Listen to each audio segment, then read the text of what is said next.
हाँ जी, तो क्या हाल है? उम्मीद करता हूँ बहुत अच्छे। खैर, तो एक बार फिर स्वागत है आप लोगों का अकाउंट्स अवेलेबल है के इस प्लेटफॉर्म पर। तो डेप्रीशिएशन की बात चल रही थी और फाइनली लास्ट दो पार्ट्स के अंदर हम लोगों ने स्ट्रेट लाइन मेथड को अच्छे से कवर कर लिया था। क्या होता है straight line method, SLM method? तो नहीं देखा तो भैया पिछले दो लेक्चर्स देख लीजिए, अच्छे तरीके से एक एक करके क्वेश्चंस की मदद से सब कुछ हमने कवर कर लिया था। और finally WDV method, written down value method, इसको देखते हैं हम और इसी के साथ डेप्रीशिएशन की इस जर्नी के अंदर एक कदम और आगे बढ़ाते हैं। तो प्रेम से बोले राधे राधे, इसी के साथ करते हैं बातों की शुरुआत। तो आज की क्लास के अंदर डब्ल्यूडीवी मेथड की कंसेप्चुअली सारी की सारी बातें करने वाले हैं, बेसिक सारी बातें हमारी खत्म हो जाएंगी हमारी। तो एक बार फिर डब्ल्यूडीवी मेथड का बेसिक कंसेप्ट बेसिकली क्या है, सबसे पहले मैं ये रिपीट कर देता हूं।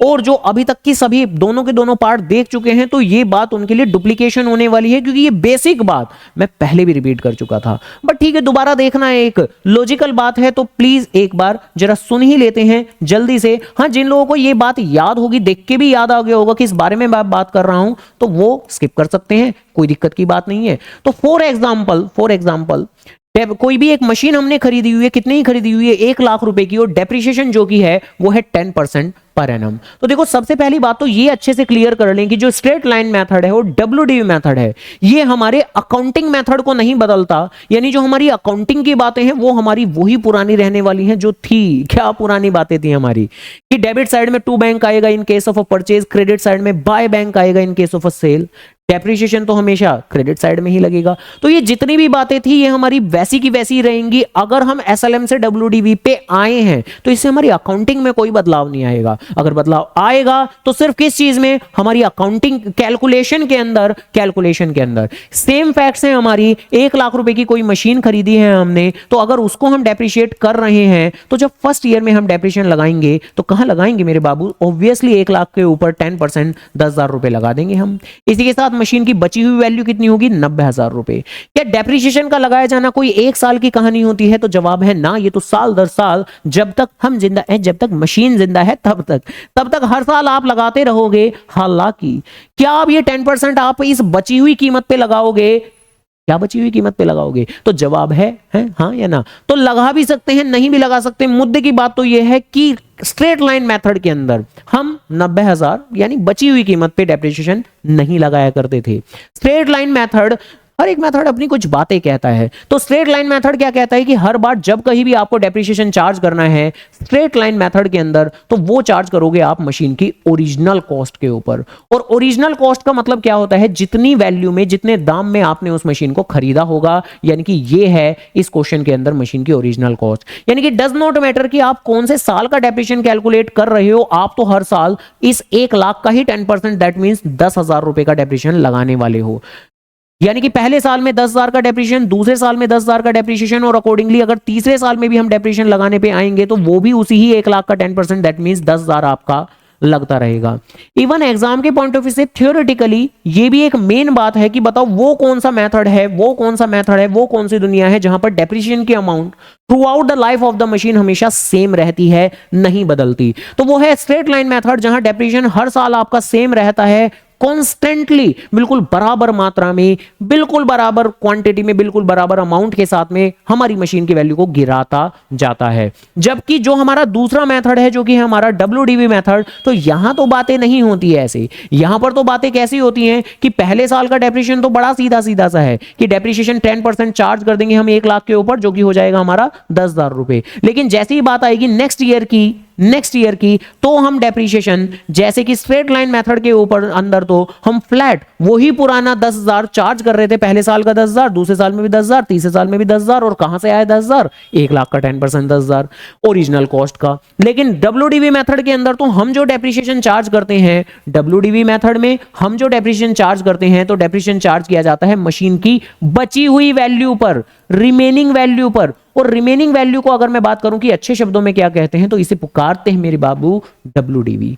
डब्ल्यूडीवी क्या होती है? 1 लाख में से यानी कि मशीन की ओरिजिनल कॉस्ट में से डेप्रीशिएशन माइनस करके ये जो 90,000 आया है, यही 90,000 क्या है मेरी प्यारी दुलारी डब्ल्यूडीवी। और इसी का ही 10% अब हम 10% कैलकुलेट करेंगे, जो कि आएगा मेरा 9,000। देन उसके बाद में ये जो 81,000 है, ये क्या है, तो ये है सेकंड ईयर के आखिरी में, सेकंड ईयर के आखिरी में बची हुई डब्ल्यूडीवी, यानी कि बची हुई वैल्यू को ही हम डब्ल्यूडीवी पुकारते हैं। बहुत से बच्चों को पता है कि डब्ल्यूडीवी मेथड में क्या करना होता है, लेकिन उनसे पूछो डब्ल्यूडीवी क्या होती है, रिटन डाउन वैल्यू क्या होती है, तो उन्हें यही नहीं पता होता। तो भैया पता होना चाहिए रिटन डाउन वैल्यू का मतलब एक होती है ओरिजिनल वैल्यू, उस वैल्यू को जैसे डाउन कर दिया मतलब डेप्रिसिएशन से रिड्यूस कर दिया, तो रिड्यूस करने के बाद जो बची हुई कीमत है उसे बोलते हैं हम डब्ल्यूडीवी, उसे कहते हैं हम WDV. And in case of a WDV method depreciation इसी ही बची हुई कीमत के ऊपर चार्ज किया जाएगा। जब एक और साल बीतेगा तो ये वैल्यू और डाउन हो जाएगी, इस वैल्यू को और डाउन कर दिया जाएगा बाय चार्जिंग द डेप्रिसिएशन। तो एक बार फिर डेप्रिसिएशन हम चार्ज करेंगे बची हुई कीमत के ऊपर, दैट मीन 81,000 का 10% 8100, और अकॉर्डिंगली कैलकुलेशन कर ली जाएगी एंड सो ऑन चलता रहेगा। तो देखो डब्ल्यूडीवी मेथड के अब आज की क्लास के अंदर क्वेश्चन करने वाले एक क्वेश्चन है छोटू सा, इसे एक बार देखेंगे, इससे थोड़ी क्लैरिटी आएगी। और एक और क्वेश्चन देखेंगे आज की क्लास के अंदर, कम से कम 2 क्वेश्चन देखेंगे तो बहुत अच्छे तरीके से डब्ल्यूडीवी को लेकर क्लैरिटी आ जाएगी। बहुत ज्यादा कोई नई बातें सीखनी है हम लोगों को तो जवाब है ना, बस कैलकुलेशन में थोड़ी सी बातें बदलेंगी हमारी, अदरवाइज तो स्ट्रेट लाइन मेथड जैसे ही काम होने हैं यहां पर भी।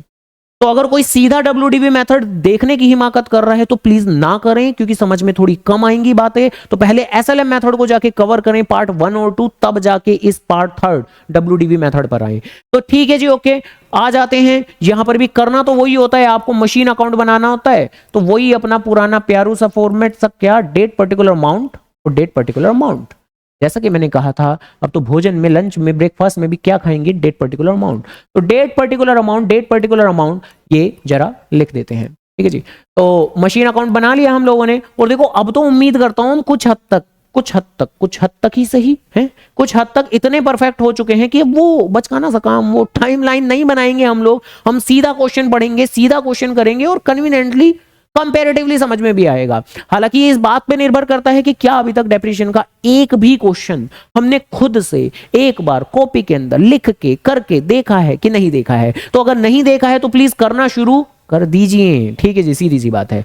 चलो खैर, तो देखो सबसे पहले बताया हुआ है कि अरे तो फर्नीचर खरीदा है, ठीक है जी, ओके। तो देखो यहां से हम ये भी चीज सीख जाते हैं, क्या चीज सीख जाते हैं, कि हमेशा मशीन अकाउंट ही बने जरूरी तो नहीं है, हमेशा मशीन अकाउंट ही बने जरूरी तो नहीं है, जो एसेट आप परचेज कर रहे हो उसका अकाउंट बनाना है आपको। तो फर्नीचर अकाउंट बना दिया हम लोगों ने।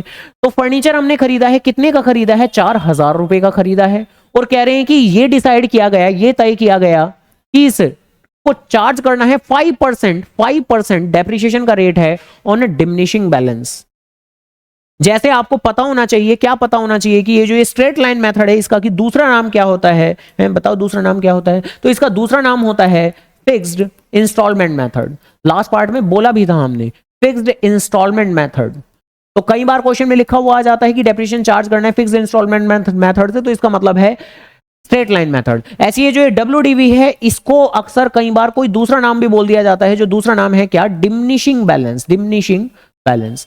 तो डिमिनिशिंग बैलेंस मेथड भी अगर बोल दिया गया है तो इसका मतलब है कि आपको डब्ल्यूडीवी मेथड के हिसाब से ही क्वेश्चन करना है। और यहां पर यही सेम बात बोल दी गई है कि डिमिनिशिंग बैलेंस के हिसाब से आपको डेप्रिसिएशन चार्ज करना है और आपको ये लेजर अकाउंट बनाना है पूरे 4 सालों के लिए। तो क्वेश्चन में कोई दिक्कत नहीं है, कॉम्प्लेक्सिटी नहीं है, ऐसा नहीं है मल्टीपल चीजें परचेज की जा रही है, ना ही कोई सेल हो रही है, सिर्फ है क्या, बस एक ही फर्नीचर है, उसी को डेप्रिसिएशन करना है, उसी की कहानी खत्म करनी है। और कितने का हमने फर्नीचर खरीदा है, तो 4,000 रुपए का फर्नीचर खरीदा है। जब फर्नीचर खरीदा जाए या कोई भी एसेट खरीदा जाए तो हम डेबिट साइड में दिखाते हैं। और देखो यहां पर क्योंकि डेट वगैरह तो कुछ भी दी नहीं हुई है, तो फिर क्या करेंगे हम, तो फिर कुछ भी नहीं, आप डेट वाले कॉलम में ना ऐसे करके रिप्रेजेंट कर देंगे कि ये जो हम जो भी काम कर रहे हैं फर्स्ट ईयर का कर रहे हैं, तो इसे ऐसे करके फर्स्ट आप लिख दोगे, ठीक है। अगर कहीं भी आपके एग्जाम में भी ऐसा होता है तो आप इसी तरीके से रिप्रेजेंटेशन देंगे, ध्यान रखिएगा। तो आपने फर्नीचर खरीदा तो डेबिट साइड में आपने 4,000 रुपए दिखा दिया, और जो परसेंटेज है डेप्रिशिएट करने की वो कितनी है, इस बार 10% नहीं है, 5% है, ध्यान रखिएगा।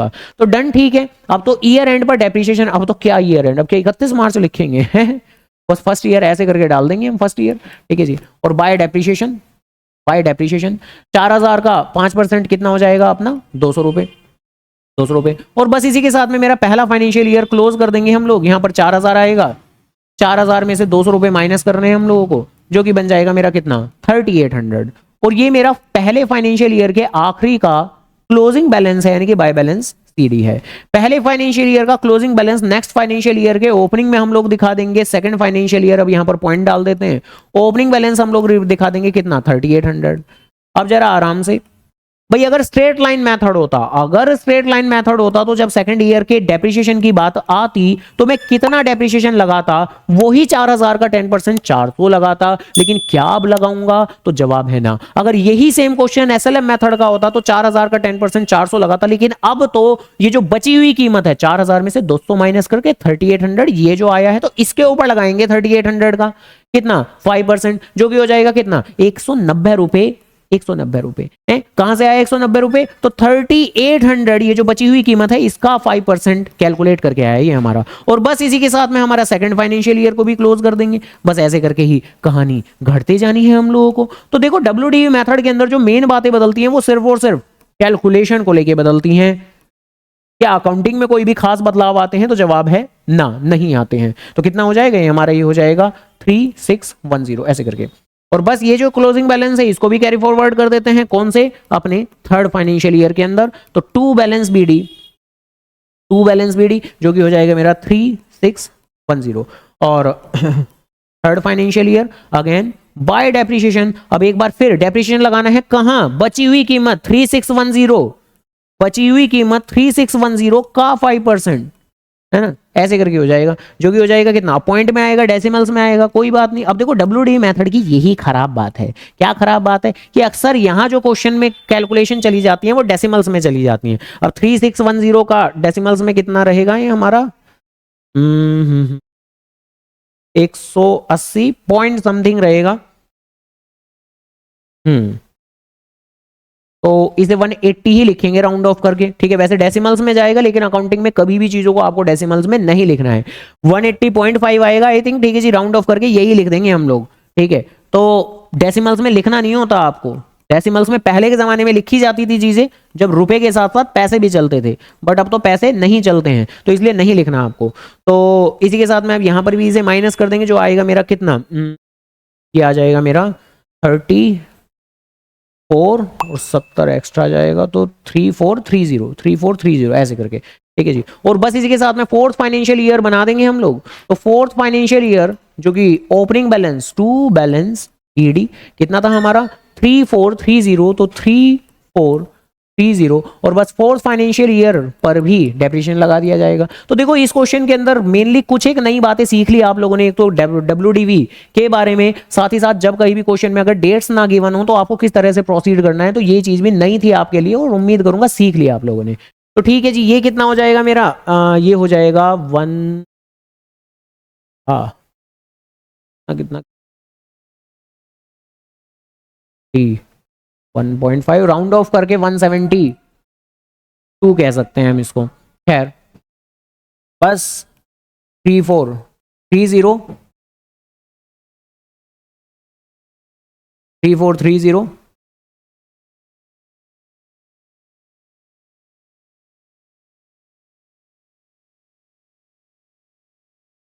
खैर, तो बाय बैलेंस CD यानी कि क्लोजिंग बैलेंस 172 माइनस करना है हमें। तो ये मेरा हो जाएगा कितना, 33 और फिर 32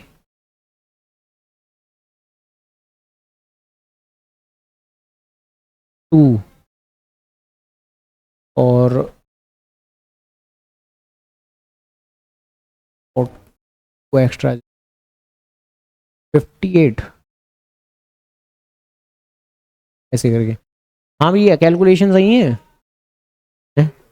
वही देख रहे थे। चलो खैर, तो डन। यानी WDV मेथड के अंदर जो भी मेन यहां पर बातें हम लोगों ने देखी, वो एक तो कि जब कोई भी क्वेश्चन के अंदर अगर डेट ना गिवन हो तो कैसे करते हैं, साथ ही साथ कि ठीक है बेसिक हमारी मेथोडोलॉजी क्या रहती है कैलकुलेशन की, तो वो उम्मीद करूंगा समझ गए होंगे। देन उसके बाद में एक एग्जाम के लेवल का क्वेश्चन, इनकी वो जो लास्ट क्वेश्चन किया था वो तो ठीक है सिर्फ अंडरस्टैंडिंग पर्पज के लिए था, पेपर में भी आने को आ सकता है, बट बहुत कम चांसेस हैं, बहुत अच्छी किस्मत होगी तो ही पेपर में आएगा, नहीं आएगा इतना आसान क्वेश्चन। बट ठीक है, देख लेते हैं जरा अगला क्वेश्चन। अब यहां पर भी इस क्वेश्चन को सीधा सीधा हम लोग कर जाएंगे, कोई टाइमलाइन वगैरह नहीं बनाएंगे, ठीक है जी, ज्यादा कोई जरूरत नहीं है। और बाकी ये क्वेश्चन में वैसे भी सिर्फ 2 ही साल की आपको अकाउंटिंग करनी है, एक साल 2024 की और एक साल 2025 की। तो सीधा सीधा सा क्वेश्चन हम लोग पढ़ के करना शुरू कर देंगे। तो 1 अप्रैल 2023 साल की शुरुआत में ही हमने एक मशीन खरीदी है 6000 रुपए की। तो सीधा ले जाकर ट्रांजैक्शन को रिकॉर्ड कर देते हैं 1 अप्रैल 2023 को। डेट पर्टिकुलर अमाउंट लिख लेंगे हम लोग, है ना। डेट पर्टिकुलर अमाउंट और लेंथ क्या बढ़ाना वीडियो की, है ना, सीधी सी बातें हैं, बहुत पढ़ चुके हैं हम वैसे भी। तो डेट पर्टिकुलर अमाउंट लिख देंगे हम लोग। और ये हमारी क्या है, ये हमारी M1 है, हमारी पहली मशीन है, 6000 रुपए की है। तो इसे 6000 से कॉट कर दिया हमने, ठीक है जी, ओके। देन इसके बाद में 1 अक्टूबर 2023 सेम फाइनेंशियल ईयर में 6 महीने बाद he also purchase another machine for 5000, यानी ये हमारी सेम फाइनेंशियल ईयर की ट्रांजैक्शन है। हाँ, जो अगली ट्रांजैक्शन है वो अक्टूबर 2024, यानी कि ये तो नेक्स्ट फाइनेंशियल ईयर की ट्रांजैक्शन है। तो पहले फाइनेंशियल ईयर के अंदर तो 2 मशीन खरीदी गई हैं, ऐसे करके इन्होंने दिया हुआ है, ठीक है जी, ओके। तो ये M2 हमने परचेज की है 5000 रुपए की 1 अक्टूबर 2023 को, ठीक है जी, ओके। और डेप्रिसिएशन का जो रेट है क्वेश्चन के अंदर वो इस बार दिया हुआ है कितना, यही हमारा प्यारा सा बढ़िया है 10% पर एनम, ठीक है जी, ओके। तो done. Year and that means 31 मार्च 2024 को हम डेप्रिसिएशन लगाएंगे बाय डेप्रिसिएशन। और हमें डेप्रिसिएशन कितनी मशीन पे लगाना है, 2 मशीन पे लगाना है। तो M1 का डेप्रिसिएशन और M2 का डेप्रिसिएशन। M1 का डेप्रिसिएशन हो जाएगा हमारा सीधा 6000 का, फ्लैट पूरे साल का लगाना है हमें तो 600 रुपए। और दूसरी मशीन 5000 का 10% तो कितना होगा 500 रुपए। लेकिन ये मशीन हमने खरीदी है अक्टूबर में, तो 6 महीने का डेप्रिसिएशन लगेगा। और 6 मंथ्स का मतलब होता है, 6 महीने का मतलब होता है आधा साल। तो वैसे तो 5000 का 10% 500 होगा, लेकिन हमें तो आधा कंसिडर करना है, दैट मीन्स 250। तो टोटल डेप्रिसिएशन तो हो जाएगा हमारा कितना 850। अब जरा जो आगे काम करने वाले हैं हम, किस चीज का आगे का काम, क्लोजिंग का काम, तो उसे कान खोल के ध्यान से सुन लीजिएगा, क्योंकि वो as compare to straight line method थोड़ा सा अलग करेंगे हम। और उसका अपना पर्पस है बेसिकली कि क्यों हम ऐसे करने वाले हैं। स्ट्रेट लाइन मेथड में नहीं करते थे, वहां पर तो सीधा सीधा सा हम एक काम कर देते थे, क्लोजिंग सीधी सीधी करते थे हम। यानी कि यहां पर सिंपली टोटल किया है, टोटल किया, और इस टोटल में से सिंपली ये 850 रुपए माइनस किया और बस अकॉर्डिंगली दिखा दिया। लेकिन यहां हमें थोड़ा सा कुछ एक्स्ट्रा काम करना है। क्या काम करना है कि जो आप बाय बैलेंस CD, देखो बाय बैलेंस CD का मतलब क्या होता है, बाय बैलेंस CD का मतलब होता है क्लोजिंग बैलेंस। तो जो क्लोजिंग बैलेंस होगा वो भी आप मशीन के हिसाब से दिखाओगे कि मशीन 1 का कितना है क्लोजिंग बैलेंस, मशीन 2 का कितना है क्लोजिंग बैलेंस। और क्यों दिखाओगे, अगर सपोज करो मैं बात करूं कि ऐसी क्या आफत आ गई है, SLM में तो नहीं कर रहे थे, तो इसमें ऐसी क्या आफत आ गई, तो इसमें ऐसी ये आफत आ गई जैसे कि अभी पिछले क्वेश्चन के अंदर भी हमने देखा था कि भाई देखो जो बाय बैलेंस CD यानी कि क्लोजिंग बैलेंस आता है, तो नेक्स्ट ईयर डेप्रिसिएशन आप उसी अमाउंट के ऊपर कैलकुलेट करते हो। जैसे यहां पर जो बाय बैलेंस CD आया था वो आपका कितना आया था 3800, तो आपने डेप्रिसिएशन भी किस पे लगाया, इसी ही 3800 के ऊपर लगाया। अगले साल ये आया 3610, तो आपने डेप्रिसिएशन भी किस पे लगाया, इसी ही 3610 पे लगाया। तो यानी कि आप जो भी हर साल डेप्रिसिएशन लगाते हो वो बाय बैलेंस CD पे ही लगाते हो, जो बाय बैलेंस CD आता है उसको कैरी फॉरवर्ड करते हो, उसके ऊपर ही लगाते हो। अब यहां पर तो फिर भी ठीक है, दिक्कत नहीं थी, एक ही फर्नीचर था। बट जो हम क्वेश्चन कर रहे हैं उसके अंदर तो मल्टीपल मशीन्स हैं, मशीन 1 है, मशीन 2 है, पता नहीं 3 भी ना आ जाए। तो इसीलिए ही आप जो क्लोजिंग बैलेंस निकालोगे वो मशीन्स के हिसाब से निकालो, M1 M2 करके निकालो, so that next year depreciation charge करने में आपको दिक्कत ना आए। और वो निकालना कैसे है, बड़ा आसान, हद से ही ज्यादा आसान काम, ध्यान से सुन लेना, ठीक है जी, कान खोल के सुन लेना। कैसे निकालेंगे, तो M1 की वैल्यू में से, M1 की कितनी वैल्यू है बताओ कितनी है, M1 की वैल्यू में से कितनी वैल्यू है 6000 रुपए। M1 की वैल्यू में से M1 का डेप्रिसिएशन माइनस कर दो, M1 की वैल्यू में से M1 का डेप्रिसिएशन 600 रुपए माइनस कर दो, तो M1 की बची हुई वैल्यू आ जाएगी। तो 6000 में से 600 रुपए, 6000 में से 600 रुपीज माइनस करके 5400, ये आ गई मेरी वैल्यू। और बिल्कुल इसी ही तरीके से M2 की वैल्यू में से, M2 की वैल्यू कितनी है 5000 रुपए, उसमें से M2 का डेप्रिसिएशन माइनस कर दो, तो 5000 की M2 की वैल्यू, 5000 की M2 की वैल्यू, उसमें से 250 रुपए का M2 का डेप्रिसिएशन माइनस कर दो, और इस तरीके से मशीन सेकंड की भी मेरी प्यारी सी छोटी सी वैल्यू आ जाएगी, जो आएगी मेरी कितनी 4750। अब जरा आराम से, ये बाय बैलेंस CD वैसे कैसे निकालते थे आप, 11000 में से 850 को माइनस करके जो आएगा आपका कितना, तो 10150 रुपए। आप चेक करने को ये भी देख सकते हो कि देखो ये आपने 10150 कैसे निकाला, 11000 में से 11000 में से 850 माइनस करके, क्या इन दोनों फिगर को ऐड करके, वो ही आपका 10150 आ रहा है कि नहीं। अगर हाँ तो ठीक है, मतलब आप सही जा रहे हो, और अगर नहीं तो कुछ गड़बड़ कर दी है कैलकुलेशन में, कहीं ना कहीं चेक कर लें। तो बेसिकली यहां पर हम थोड़ा सा वेरीफाई भी कर सकते हैं चीजों को, ठीक है जी। तो यहां आपको ध्यान से देखना है कि ये जो बची हुई क्लोजिंग वैल्यूज हैं आप कैसे निकाल रहे हो। और देखो ये जो ये नीले हरे कलर से हमने बनाया है, तो क्या ये एग्जाम में आपको लिख के दिखाना है? तो ये आपको एग्जाम में लिख के नहीं दिखाना है, ये तो मैंने आपको सिर्फ अंडरस्टैंड करने के लिए लिखा था, अदरवाइज एग्जाम में आपको सिर्फ इतना ही दिखाना है। इसी तरीके से ये वाली वैल्यूज बाय डेप्रिसिएशन M1 का कितना, M2 का कितना, ये दिखाना है आपको, ध्यान रखना। और बाय बैलेंस CD M1 की कितनी वैल्यू, M2 की कितनी वैल्यू, ये आपको दिखाना है। देन उसके बाद में ये जो हम क्लोजिंग बैलेंस कैरी फॉरवर्ड करते हैं, ये जो क्लोजिंग बैलेंस हम लोग कैरी फॉरवर्ड करते हैं 31 मार्च 2024 से नेक्स्ट ईयर में, तो ओपनिंग बैलेंस को भी आप सेम तरीके से ही रिप्रेजेंट करोगे, यानी कि टू बैलेंस BD M1 का कितना है और M2 का कितना है, M1 का कितना है। और इवन आपकी बुक्स में भी ऐसे लिखा रहता है, ध्यान रखना। कभी सोच रहे हो कि ये पता नहीं मास्टर क्या करा रहा है, तो बुक्स में भी ऐसे ही लिखा रहता है, ठीक है जी। अपनी तरफ से कुछ नहीं बोल रहा मैं, तो बुक्स में भी ऐसे लिखा रहता है। आउटर कॉलम के अंदर टोटल फिगर आप रिप्रेजेंट कर दोगे, जो टोटल फिगर हो जाएगी हमारी कितनी, वही सेम 10,150 रुपए जो वहां पर था, ठीक है जी, ऐसे करके। सेकंड फाइनेंशियल ईयर के अंदर क्या ट्रांजैक्शन है, तो सेकंड फाइनेंशियल ईयर के अंदर लिखा हुआ है कि 1 अक्टूबर 2024 को, यानी कि साल के बीच की बात चल रही है भाई, हम जो सेकंड फाइनेंशियल ईयर में है 1 अप्रैल 2024 को शुरू हुआ है, जो भी ट्रांजैक्शन हुई है कब हुई है, तो वो ये 1 अक्टूबर 2024 को। और हुई क्या है कि हमने बेच दी है एक मशीन। कौन सी मशीन, दो मशीन थी हमारे पास, तो हमने अप्रैल 2023 वाली, यानी ये जो M1 थी, इसको बेच दिया है। तो ठीक है, बस यही ट्रांजैक्शन है और तो कोई नहीं है। तो कब बेचा है हमने, क्या सेकंड ईयर के बिल्कुल शुरुआत में बेच दिया है? नहीं, कुछ वक्त बाद अक्टूबर में आके बेचा है। तो क्या सेकंड ईयर के शुरुआत से लेकर अब तक, शुरुआत से लेकर 1 अप्रैल से लेकर 1 अक्टूबर तक वो पहली मशीन इस्तेमाल हुई होगी या नहीं? तो हाँ, वो शुरुआत के 6 महीने तो इस्तेमाल हुई होगी, अप्रैल से लेकर 30 सितंबर, दैट मींस 1 अक्टूबर तक तो वो इस्तेमाल हुई होगी। तो इस मशीन 1 के ऊपर आपको 6 महीने का तो डेप्रिसिएशन कैलकुलेट करना पड़ेगा। तो जरा आराम से आओ जरा बातें करें। कब हमने मशीन बेची है? 1 अक्टूबर 2024 को हमने मशीन बेची है। तो डन। सबसे पहली बात आने वाली है हमारी डेप्रिसिएशन चार्ज करने की, और ये डेप्रिसिएशन चार्ज करने की ही बात काफी ज्यादा जरूरी है, काफी ज्यादा इंपॉर्टेंट है। हाँ भैया, तो डेप्रिसिएशन चार्ज किस वैल्यू पे करेंगे हम? कौन सी मशीन बेच रहे हैं? मशीन 1 बेच रहे हैं। क्या उस 6000 के ऊपर डेप्रिसिएशन चार्ज करना शुरू कर दूं मैं?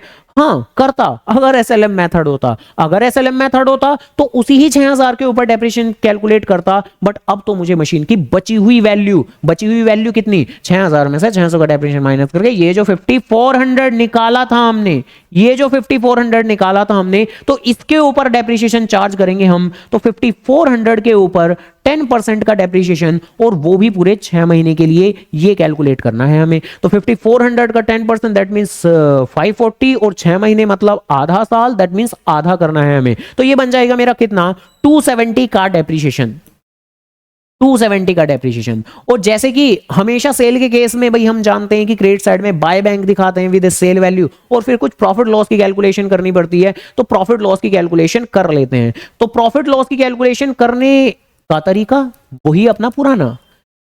क्या यहां कोई पार्ट ऑफ द मशीन बेच रहे हैं? नहीं।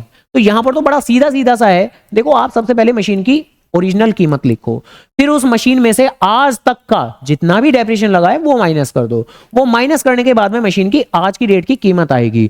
उस आज की डेट की कीमत को कंपेयर करो आप आज की डेट में उसे बेच कितने में रहे हैं, और फाइनली आपको प्रॉफिट या लॉस निकल के आ जाएगा। देखो, हर बार क्वेश्चन में यही प्रोसीजर है, हर बार हर क्वेश्चन में यही प्रोसीजर है। फिर भी पता नहीं क्यों सेल को कॉम्प्लिकेट करते हैं बच्चे, कि ओरिजिनल कॉस्ट में से आज तक का जितना भी डेप्रिसिएशन लगा है वो माइनस करो, फिर आज की डेट की कीमत आएगी, उसे सेल वैल्यू से मुंह उठा के कंपेयर करो, प्रॉफिट लॉस निकल के आ जाएगा। तो देखो, क्वेश्चन के अंदर बताया हुआ है उन्होंने कि इस मशीन को फाइनली बेच कितने में रहे हैं, तो 4000 रुपए में बेच रहे हैं। तो ये तो हमें क्वेश्चन ने बताया ही हुआ है कि कितने बेच रहे हैं, 4000 रुपए में बेच रहे हैं। और कौन सी मशीन की बात चल रही है? तो ये बात चल रही है मशीन फर्स्ट की, मशीन फर्स्ट की, जिसे कि ओरिजिनली खरीदा कितने में गया था, 6000 रुपए में। और इस मशीन फर्स्ट के ऊपर कितना कितना डेप्रिसिएशन लगा? तो एक तो ये रहा 600 रुपए का डेप्रिसिएशन, और एक ये जो ताजा ताजा अभी अभी लगाया था 270 रुपए का डेप्रिसिएशन। तो बस इन्हीं दोनों को कंसीडर करना है आपको। क्या इसको 250 को सोचने की जरूरत है? नहीं, ये तो दूसरी मशीन का डेप्रिसिएशन है। तो ठीक है जी, ओके, वो 600 रुपए का डेप्रिसिएशन और ये 270 रुपए का डेप्रिसिएशन, और ओरिजिनल कॉस्ट है हमारी 6000 रुपए। तो ओरिजिनल कॉस्ट कितनी है? 6000 रुपए। डेप्रीशिएशन आज तक का कितना है, तो फर्स्ट ईयर का डेप्रीशिएशन था हमारा 600 रुपए का और सेकंड ईयर का डेप्रीशिएशन था हमारा 270 रुपए का। तो डन, टोटल डेप्रीशिएशन था हमारा कितना, 870 रुपए का। तो इस हिसाब से ओरिजिनल कॉस्ट में से आज तक का डेप्रीशिएशन माइनस करके आज की डेट की कीमत यानी कि सेल की डेट की कीमत कितनी मेरी निकल के आई, तो ये मेरी निकल के आई कितनी, मेरी 5130। और 5130 की मशीन को अगर मैं कम 4000 में बेच रहा हूं तो ऑब्वियस सी बात है कि नुकसान हो रहा है मेरा। कितने का हो रहा है, 1130 रुपए का। मशीन अकाउंट में क्या क्या चीजें दिखानी है मुझे, तो एक तो मुझे दिखानी है कितने में बेचा गया और एक मुझे दिखानी है कितने का लॉस हुआ। तो ऐसे करके बस ये दो चीजें दिखाऊंगा और बात मेरी खत्म हो जाएगी, क्या ही दिक्कत की बात है। तो डन, 1 अक्टूबर 2024 क्या क्या क्या by bank sale value represent करेंगे हम। सेल वैल्यू कितनी है हमारी, तो 4000 में बेचा है हमने मशीन को, तो 4000 रुपए। और 1 अक्टूबर 2024 को ही जो हमने लॉस कैलकुलेट किया था, है बताओ याद है कितना है भैया, याद है कितना, याद है कितना, खो गए 1130 रुपए। तो जो भी हमने लॉस कैलकुलेट किया था 1130 रुपए का, तो वो हम लोग यहां पर रिप्रेजेंट कर देंगे 1130 रुपए का। तो देखो यहां बार बार मैं इंडिकेट कर रहा हूं कि क्योंकि आमतौर पे एक बार को वर्किंग नोट बनाना भी हम सीख जाते हैं, लेकिन हमें यही याद नहीं रहता कि हमें कौन कौन सी चीजें लेके जानी है। तो आप याद रखना कि सिर्फ लॉस लेके जाते हैं और सेल वैल्यू लेके जाते हैं, और इसके अलावा बाकी के जितने भी फिगर्स हैं इनका कोई काम नहीं है आपके मशीन अकाउंट के अंदर। कई पता लगा वो कॉस्ट को भी ले गए, डेप्रीशिएशन को भी ले गए कि डेप्रीशिएशन तो लगता ही है मशीन अकाउंट के अंदर। भाई हमने ऑलरेडी लगा दिया है हमने डेप्रीशिएशन मशीन अकाउंट के अंदर, तो दोबारा नहीं करना आपको कुछ भी। तो डन, इसी के साथ में सेल की ट्रांजैक्शन भी हो गई और क्वेश्चन के अंदर और कोई ट्रांजैक्शन नहीं है। तो अब तो क्या करना है, कुछ नहीं, ईयर एंड पर डेप्रीशिएशन, तो 31 मार्च 2025 पर अब आपको लगाना है डेप्रीशिएशन। और अब डेप्रीशिएशन लगाने के लिए बचा कौन है बताओ, कोई नहीं बचा, गांव में कोई नहीं बचा, सब डाकू लूट के ले गए, क्या ही कर सकते हैं।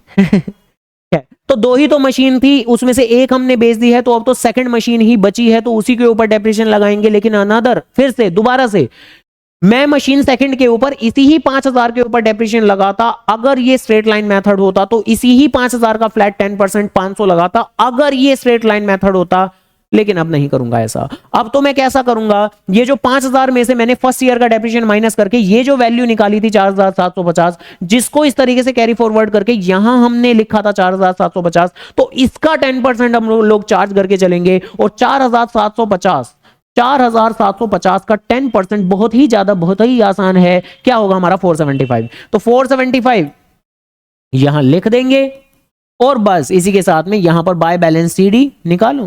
कहां इतनी मेहनत तो कर ली, ये तो माइनस करके बैलेंस फिगर निकाल ही लेंगे हम। तो डन, इसी के साथ में WDV मेथड की भी जो बेसिक प्रिलिमिनरी बातें हैं, कंसेप्चुअल बातें हैं, वो हम लोगों ने कर ली हैं खत्म। WDV मेथड के अंदर जो मेनली हमने चीजें सीखी हैं वो सिर्फ और सिर्फ यही कि कैलकुलेशन डिफरेंट है, अकाउंटिंग करने के तरीके में कोई बदलाव नहीं है, सेल के केस में प्रॉफिट लॉस कैलकुलेट करने के केस में कोई बदलाव नहीं है, लगभग बातें सिमिलर ही हैं। कुछ एक बातों में डिस्टिंक्शन अंतर है, और वो क्या अंतर है तो वो देख लिया है, उस चीज को ही फर्दर थोड़ा और क्लैरिफाई करेंगे अपने अगले पार्ट के अंदर, जहां हम जैसे हमने स्ट्रेट लाइन मेथड के अंदर part of the machine sold वाला क्वेश्चन किया, तो अगले पार्ट के अंदर WDV मेथड में करेंगे part of the machine sold वाला क्वेश्चन। तो चलिए खैर फिलहाल के लिए okay done, tata bye bye, take care.